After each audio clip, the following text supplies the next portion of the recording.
Paul, hello. Hello, how Yes, are you? welcome everybody. Hello. Hello from Angie, Angela, Robbie. How are you doing, Alan? Is it cold over there? Ready with the autumn? Oh Looks yeah, like it's you're in a cabin. definitely cooling off here. Yeah, it feels it. And we got someone from Canada, Dave Sinclair. Wow, nice to see you, Dave. Hi, how are you? Very good. Good to see you. How is it in Canada?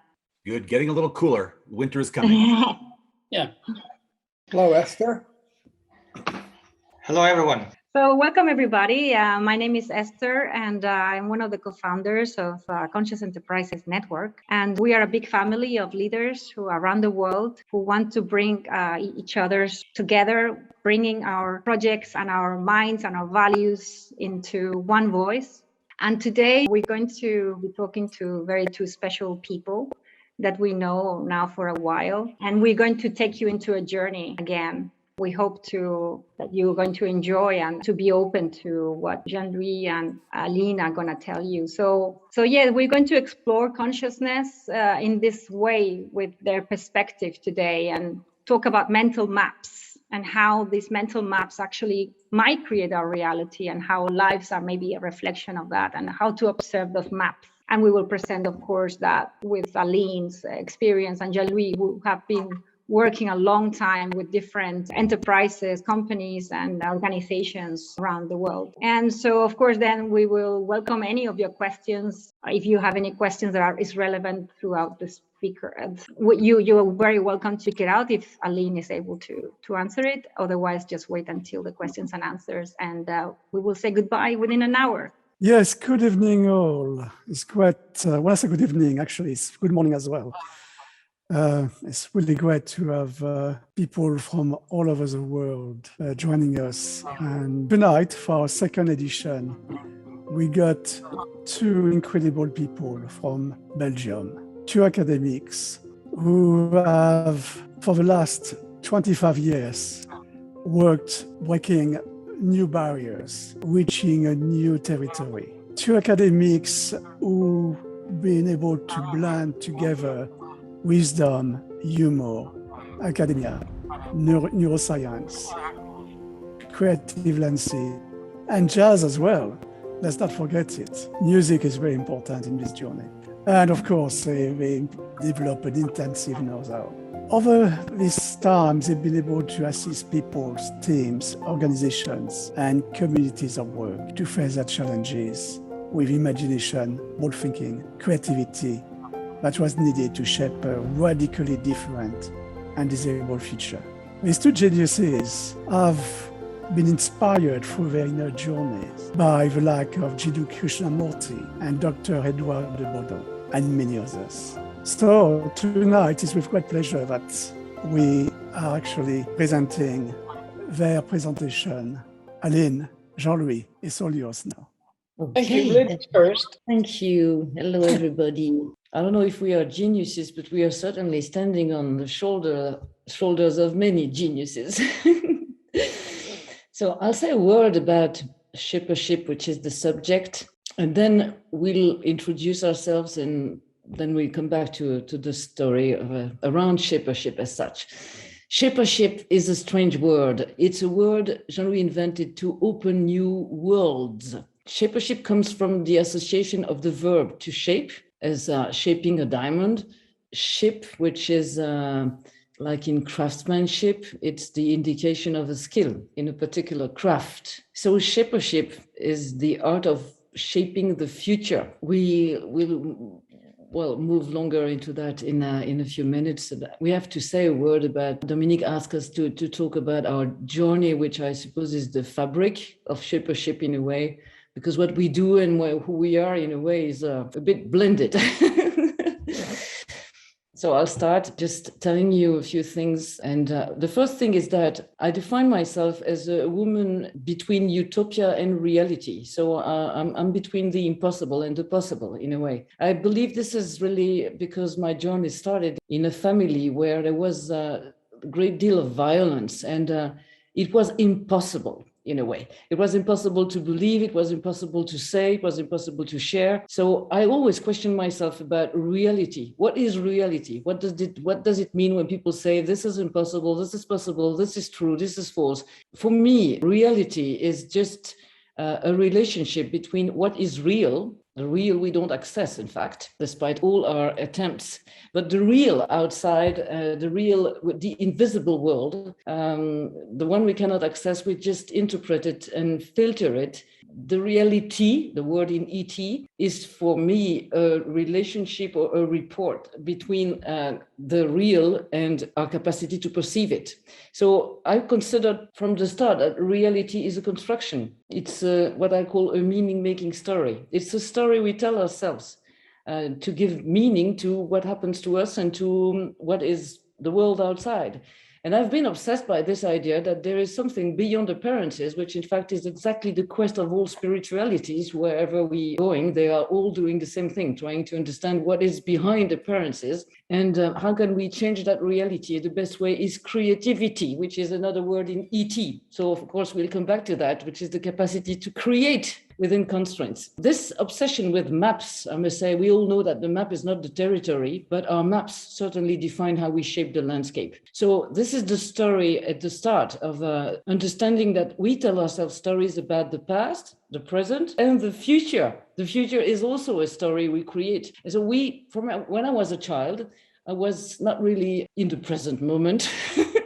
And I was really always imagining how to get out of my present. And this became my profession, not as a therapy, but as a sort of a compulsion first. And then as a desire, I was obsessed by the idea that the future we imagine can be the cause of our present. And by the way, if you think about it, it's not really abstract. This is what science has proven since. And it is also something that is very emotional. Everybody lives with the present in mind. And the present we live with, the one we imagine, the story we tell ourselves, is creating an emotional experience. So that's the first thing that I might want to say about me, because this is all about Shapership, and as you will see. The second thing is that I was drawing all the time, and I must say that drawing is the education of the eye. I had to draw a portrait of a young man in 30 seconds once. The first trial I did completely failed. And then I did it again and I discovered, okay, now I'm seeing him. So if you see what I mean, it's about, well, really educating the way we see things. There is a poet who said that the world is full of vision waiting for eyes. And I think it's quite true. Then there is imagination in drawing, and imagination, as I experienced it, is changing our experience too. I'll tell you a story about that because I think it's explaining the whole point. Maybe you know that one day in 1924, Niels Bohr and Werner Heisenberg, who were two great physicists, were in the Kronberg Castle. The legend says that this is where Hamlet lived. And these two physicists, two friends, are talking together. Niels Bohr says to his friend, "Isn't it strange how this castle instantly changes as soon as we imagine that Hamlet lived here?" As scientists, we normally should be obsessed by the material aspect of all this, by the way the architect conceived it all. But as soon as we imagine that Hamlet lived here, it changes everything. Suddenly the ramparts seem to speak. The courtyard becomes another world. A dark corner reflects the human soul, and we hear Hamlet say, "To be or not to be." That's the question. I won't explain why we put the to be or not to be in this way, but you know, this to me is a story that illustrates the fact that imagination, for the brain, in fact, imagination is reality. That's one thing I really used a lot during all the fabric of my own life. Then the third aspect, and I'll be short on that, I'm completely dyslexic. So what started as an accident, putting the world upside down, became my favorite activity.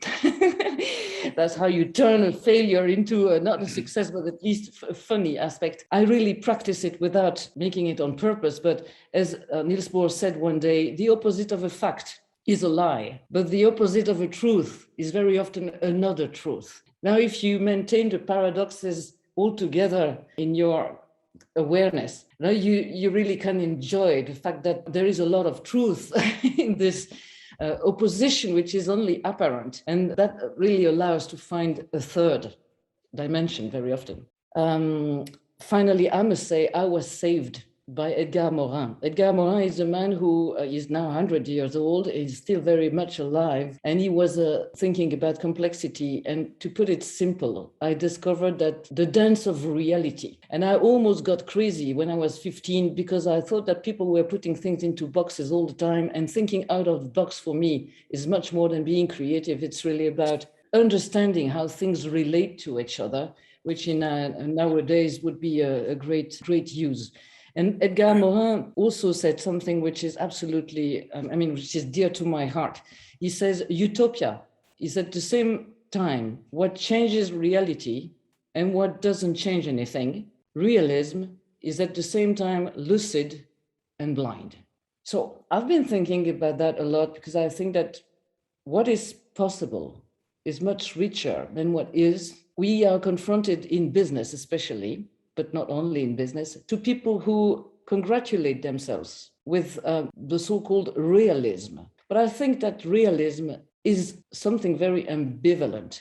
And to me, it is needed, it is required to have vision to be realist. We need options. When someone has no imagination and no option, being realist is simply a lack of imagination. It's not a quality, it's a real problem. We'll come back to that. And as Dominique said, Edouard de Bono is English, and maybe some of you know him. This man invented lateral thinking and serious creativity. So he's the man who made me discover how to think about the way we think, which is very rare in this world. Too bad. And he is really the one who made me discover the way the brain creates routine patterns and how it is fantastic to exoticize the domestic familiar ways of thinking that we have, what we take for granted, and to create chaos in the brain to let another order emerge. So all this before the meeting with Jean-Louis, who changed my life completely, turned it upside down, in fact.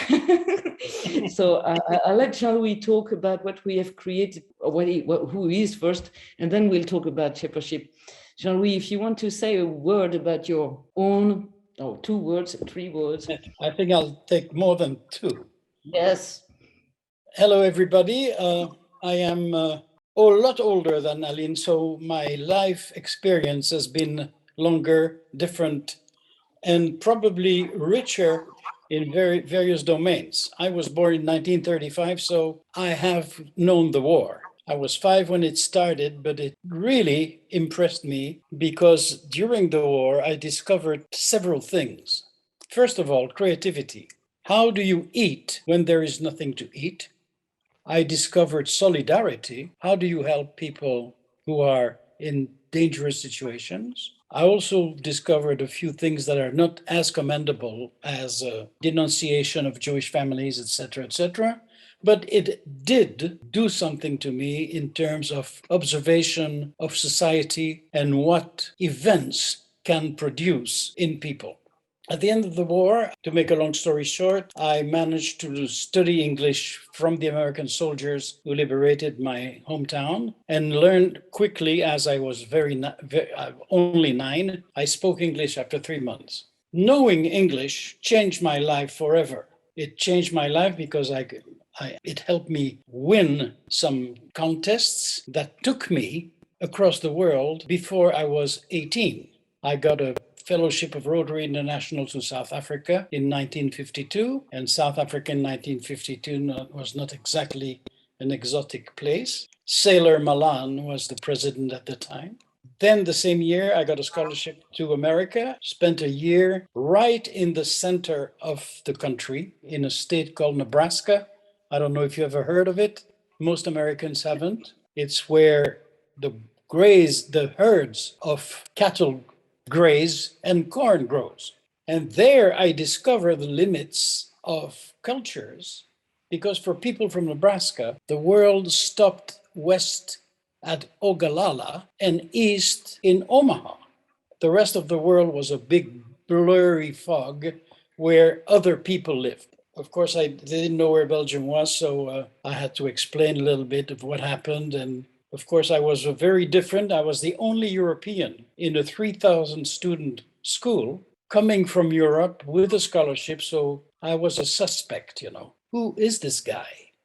And I lived in a family with two girls. So I was only introduced to girls in school. And the French reputation in those days was the lover boy. And as a matter of fact, my name being Baudoin was turned into boudoir. So I became the boudoir boy, and that stuck with me for the rest of my life. Anyway, that was it for America, South Africa, America. And I had also the privilege to discover jazz music very early because of the soldiers, where there were a few jazz musicians that had jam sessions in the evening. And I didn't understand how they could play together without music, no sheets, no nothing.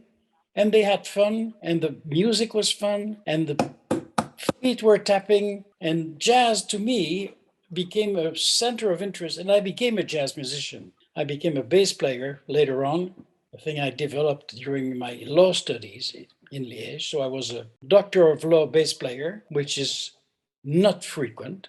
And that was for my first part of my life. Very interesting indeed, and a great impact on my perception of the world and on the way I looked at life and people and situations. Then, let me look at my notes, because at my age, I'll be 87 next month, so excuse the pre-Alzheimer. I was very interested also in the creativity. I was a rather creative person in life, and I brought some changes in law school.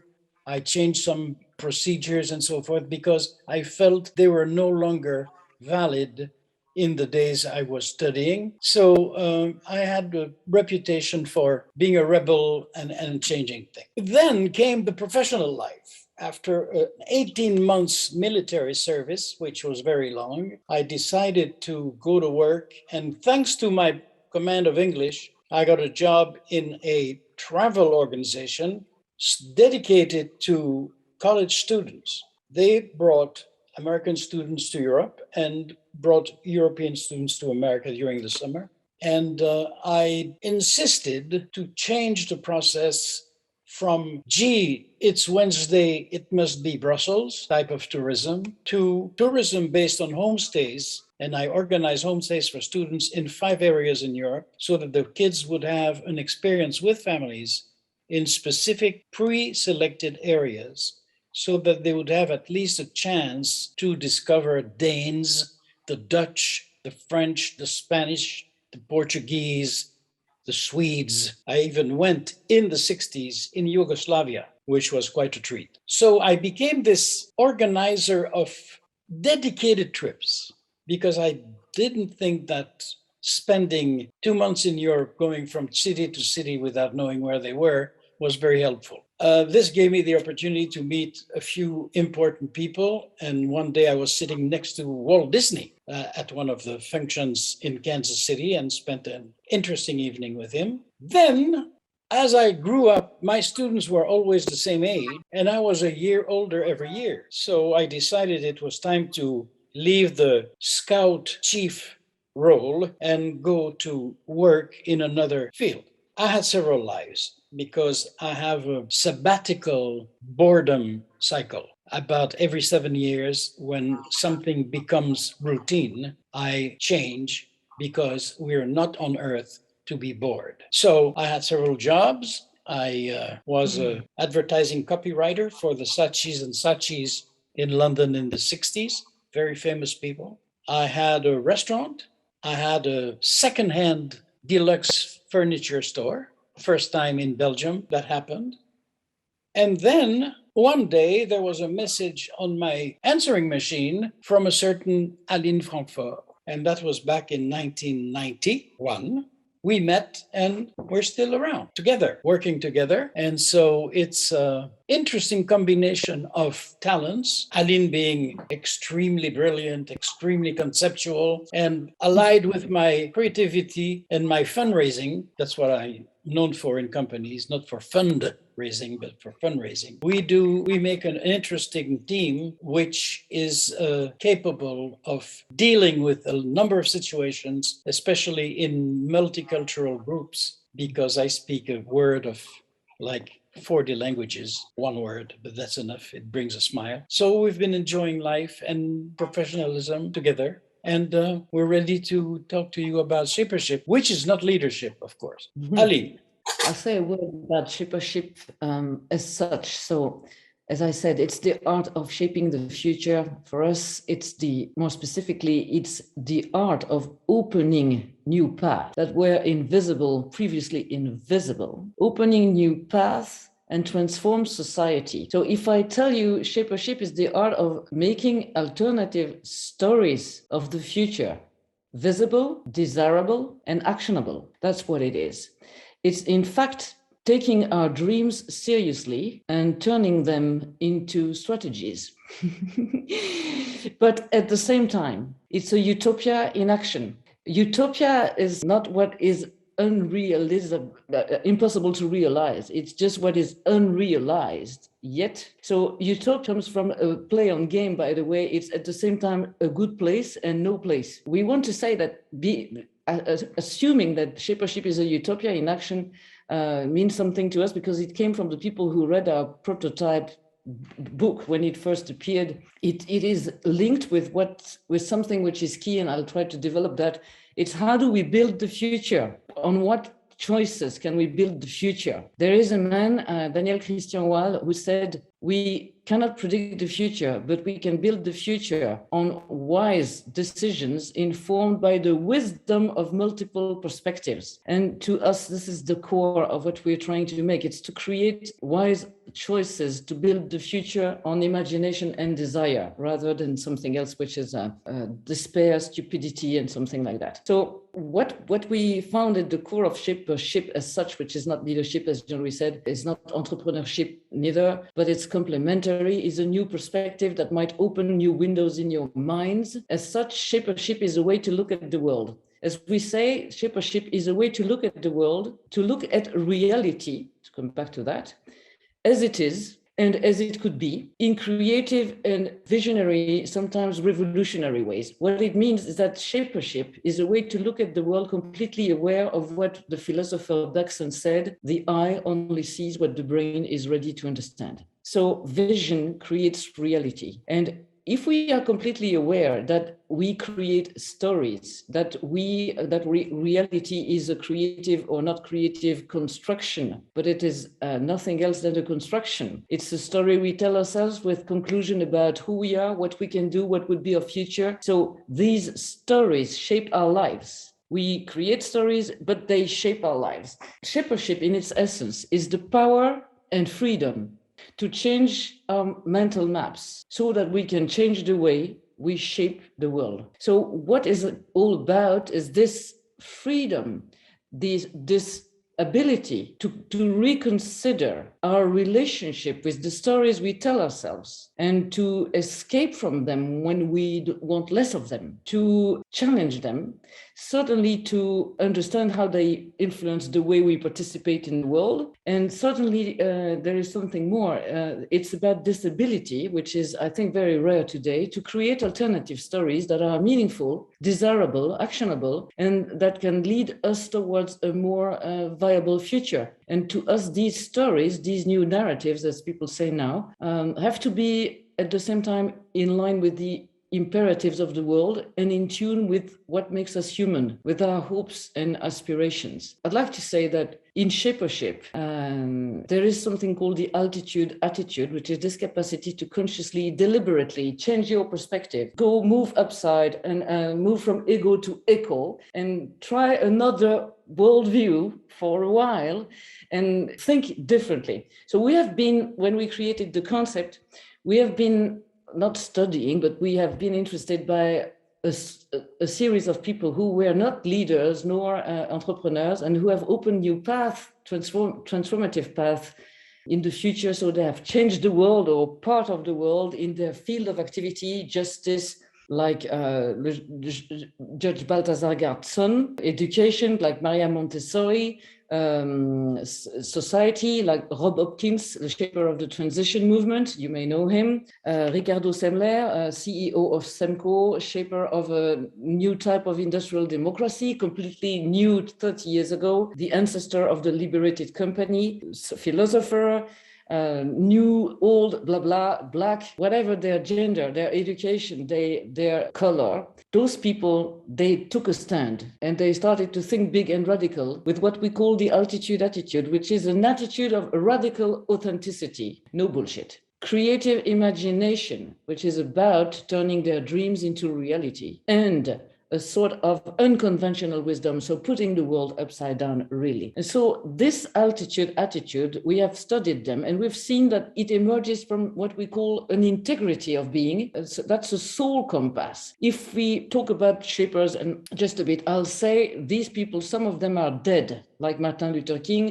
Balthazar Garton have been evacuated from justice. Some have been condemned, pursued, whatever. Their life is not always easy. Their career is not a tranquil river, but it doesn't matter. Their heritage is a transmission that moves far beyond their own career. Their meaning is their life is a journey in consciousness in an unknown future, and they open new paths. It means they just reshaped the stories that people believe. Or take Martin Luther King. He said, I have a dream. He didn't say I have a nightmare. And he completely opened new possibilities for millions of people. And these possibilities were far beyond his own ego. They were opening hopes and aspirations for millions of them.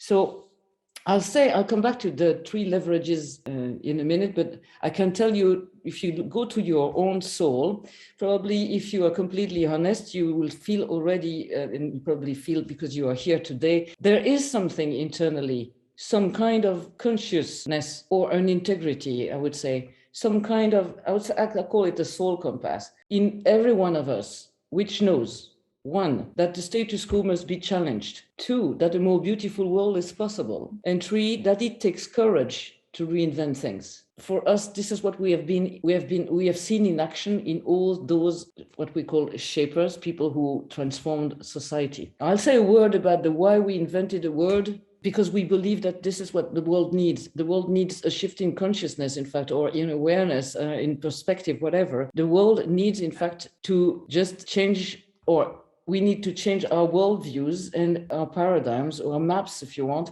And this is all about the fact that there is the collapse of a civilization going on right now. And some people talk about the end of the world. This is apocalypse now for some people. And we wanted to fight for no apocalypse, not now. And this is the potential birth of a new civilization. It's exactly as the metamorphosis of a caterpillar into a butterfly, the breakdown of the caterpillar as the voracious organism, and the potential birth of a butterfly. Now, if you take the civilization right now, there are people, especially young people, I don't know if you've seen the rate of suicide going up. It's incredible. They live in total despair because the way they look at the world is no future for them. They talk about the fact that we've stolen their future, and they live it what Jean-Louis and I call the nostalgia of the future, which is a poetic awareness of a future forever gone. Now, the thing is that they also move into some sort of fear, cynicism, short-termism, alcoholism, violence, stupidity, and all the regression forces, polarization we see right now. So Jean-Louis and I, we talk about this as the decline or the collapse of mad world, mad land, being the world which is based on massive assured destruction. And we talk about the potential emergence of nomad land, a new metaphorical world, which would encourage mutually assisted development. So those worlds are based on completely different stories, worldviews. For instance, Madland is based on competition, scarcity, profit, growth, efficiency, and the other is completely based on something different. Maybe it's a story of abundance, of collaboration, of consciousness, of openness, of eco-centric consciousness. So we want to say that going from madland to no madland is going to require from us much more than just saying there is a problem. It requires from us the capacity and the imagination to invent something and to really see and vision, participate in the envisioning and prototyping of a completely new world based on different worldviews and values. And so at the moment, we believe that we are facing three crises. One is an existential crisis. I mean, just the fact that the human civilization on Earth could simply disappear, not the Earth, but us.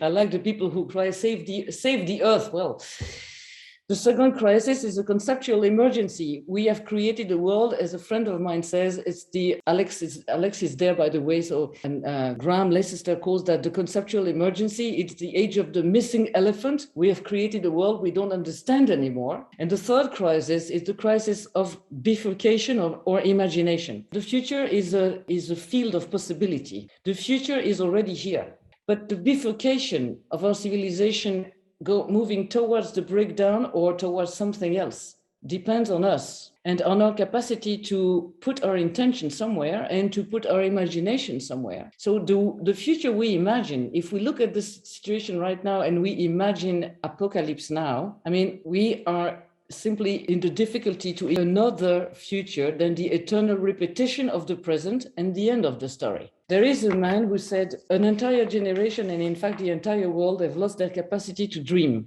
The title of the book is Capitalism 24/7. There are a lot of people who say it's easier now to imagine the end of the world than the end of capitalism. We no longer mean that hypothetically. I read the sentence. The end of the world as we know it now seems quite real. Why is it so? Why can't we just change the world, or even like the revolutionaries of the last turn of the century, dream about doing so? It seems that there is something which is really a crisis of imagination. So a difficulty to imagine how a new world would be possible. I see that somebody asked me something. Imagine it's talk a bit slowly or not. Okay, I'll take an example of business after. Shapership, in fact, was just our desire to build the future on imagination and desire rather than the nostalgia of the future. It's how we could propose some way to boost imagination and create what we call the erotica of the future, which is the next appeal for us. It's the capacity to create, imagine a future that would stimulate desire. Utopia is desire. And we, by looking at the shapers, we discovered what we call the altitude attitude as three elements that are connected and very simple to remember. Very simple. The fact is that it's not a protocol. So Shapership as a method is an altitude. So it's like seeing things from a vantage point, which is a bit different. The first thing shapers do, and business do too, so I'll give you an example in a moment. Shapers look at reality square in the face and they say a big no to the way things are. They say that this is the Middle Age. The way things are cannot continue. So we called it creative resistance. Saying a big no is one thing, but then we need something else. And of course, we need a big yes. So shapers do say something which unlocks completely the possibilities. They have a transformative vision. It is the I have a dream from Martin Luther King. And in all of the cases we have seen, everybody does the same thing. They say, that's crazy, it's impossible, you won't do that. But shapers, in fact, they dare a transformative vision, nowhere, if you want. And this nowhere, the thing which does not exist, is like stimulating hope of millions of people, as I said. And it's the archaeology of hope. It's immediately allowing us to see seeds of the future in the present. The first two, creative resistance, the big no, transformative vision, the big yes. And then the third is making the transition path visible and actionable. So by their action and by their innovation and experience, they move into collective coalition, collective experimentation, and this is jazz. This is jamming together. They do transform society together. I'm going to give you an example of person and then an example, a collective and maybe a company. A person, Dr. V, is an Indian surgeon, is an eye surgeon, and at 55 is retiring, is having a heavy arthritis, a severe arthritis, and he looks at his own country and he sees something, which is that 12 million people are becoming blind due to a lack of preventive care each year. So he says a big no to that. Then he says a big yes, and he says, I'm going to eliminate needless blindness among the poor. And everybody does, that. And then this is a transformative vision, obviously. Then he moves into experimentation and he creates a coalition of actors. Rural women in rural India, are trained to early diagnosis. He creates a coalition of telemedicine centers. He creates a transportation service to move people to the hospital, where they are operated 7 times faster than anywhere else, because they are not, they are driven, surgeons are driven by the mission purpose, which is eliminate needless blindness. Then they need glasses. So he creates a glass factory, etc., etc. And he creates a system where the rich people pay for 2 poors, because he offers the possibility to access hotels, etc. 30 years after, this Aravind eye care system is diagnosed the best in the world at 1% of the cost of what it costs in England, for instance. And it's not because it's India, it's because it's a whole system. That's something that can be practiced by anyone in the world, whatever they are. There are bakers practicing that, and collectivities. And I'll say briefly about one collectivity, then one company. A collectivity is in Andalusia, a group of peasants. They are considering themselves as trapped or stuck into slavery because they work for a rich nobility without really earning a lot of money. So they are very poor. Then they say a big no. And then, of course, because they cannot stand the situation anymore, they say a big yes. And their big yes is not to become owners of their land. It's to create a social and economic democracy. And after 30 years, they gain access to hectares of land that they can manage with their own principles. And that's the experimentation. The city where they are, Marina Leda, is a cooperative with avant-garde practices of collective democracy. Everyone is co-creating the utopia, a utopia in action.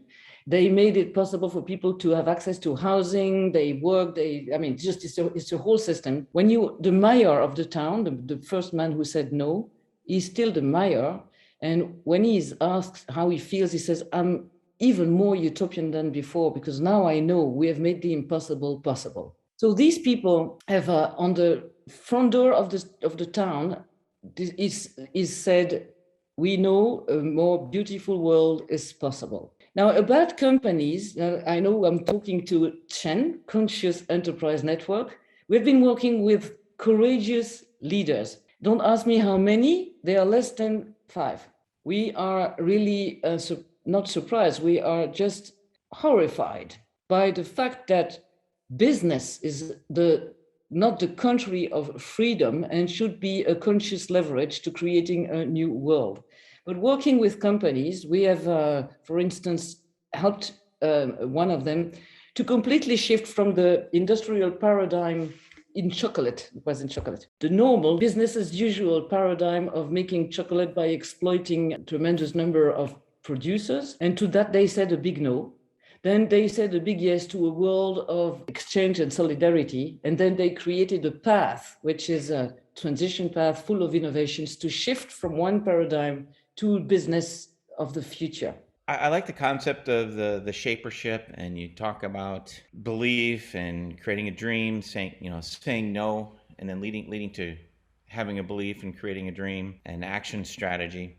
And at the same time, you also mentioned the state of how our teenagers are these days, where there's so much disinformation, so much hope is missing for them that suicide rates are escalating. Yes. So in terms of dreaming, and in terms of striving to create a new future, it isn't easy. It's going to be very difficult. So how, in your program, have you brought in mental health and resilience to kind of help facilitate the long-term shift and change? Well, I think that there's something about escape from Plato's cave that we are talking about in Shapership, which is very easy to understand for young people, that when they understand that what they see is a construction and that freedom is about changing their own reality, it starts to be amusing because they have never been educated to do that. And the only places where you can do it, which I'm in favor of them, of course, is all the spiritual life, meditation, and everything that people start to do when they are healthy, and even when they are not. But I mean, we just emphasize the fact that moving from Plato's cave to submission, total submission, the dominant ideas, and then moving to the exit of Plato's cave and starting to really enjoy the freedom of playing with our own ideas, questions, by learning how to boost their own imagination and creativity, capacity to generate alternatives, then they start to feel what freedom is, and they understand that there are possibilities to change the story they tell themselves and to move from despair to desire. I'm not saying that this is a strategy to shift society. I'm saying this is a strategy to shift people's mind. To shift society, we need citizens. I mean, just is it Margaret Mead who said, never doubt that the group of committed citizens can change the world? I'm just saying we need collective strategies to shift the system. This is something that they need to get out. I mean, there are activists. Currently, there are activists, for instance, people who are blocking the Heathrow airport have been people who inspired me as activists. Activist is a form of fight against the dominant system, and it's, for me, the equivalent of the big no. The thing is that we need to move beyond activism. We need to find ways to collaborate with the system without being captured completely by the system. And that demands to have an open, transformative path towards the future. And as somebody said, we need to have, there is a reference to Bill Sharp's fantastic book, The Three Horizons. We need to think beyond the horizon of the thinkable and open new horizons so we can have an idea of what we dream, because that's our chance to continue to have in mind a world which would be radically different than the one we have. We are talking about strategies when we talk with businesses. We would dream to talk about that in a few months. We are trying to shift a territory. A territory is an ecosystem of actors, universities, companies, citizens, etc. And getting people aligned or creating an alliance for a pluriversal future, a future which includes all their voices and is inclusive and is seen as a desirable one, is what we do. It's very difficult to have people start even to agree that they should agree. You know, it's very difficult because intuitively they know that this is going to demand to go beyond talk. So individually and in groups, it's quite easy to practice shapership as such. I mean, just with what we call the altitude attitude. With companies, it's easy. With young people, to me, the observation I made is that imagination in our society is really lacking. Edward de Bono said, schools kill 2/3 of creativity and university sterilizes the rest. I've been teaching in a university where they are formatted at 20 years old. They all look alike, except a few of them. And those of them who don't look alike, they have spiritual practices, because that's one way to have an integrity and to be free. So I would say we need to take care of the health of the young people by all means. And we chose one, which is boosting this capacity to really get out of the prison that we create ourselves, plus find ways to shift society with strategies that are appropriate and are not only about destroying ourselves or fighting abruptly. I'm sorry, I cannot give another answer because I don't have any other. We have written Shapership 2 years ago, and we start just to see what is happening with the young people. They come to us and they say, I know the world I don't want, but I don't know how to create the world I want. And we are working on that aspiration. Following what you said, one thing I learned from Edward de Bono is that the brain hates change. It's not us that hate change, it's our brain. And the brain loves routines, loves comfort. I mean, we talk about the comfort zone, as you know, and it's extremely difficult to get out of the comfort zone because you get muscle ache. So you get brain ache. And the difficulty is to make people understand that after the ache, there is a better state. What strikes me as, you know, we've been teaching in universities for 18 years. What strikes me is that universities have a tendency to format rather than educate.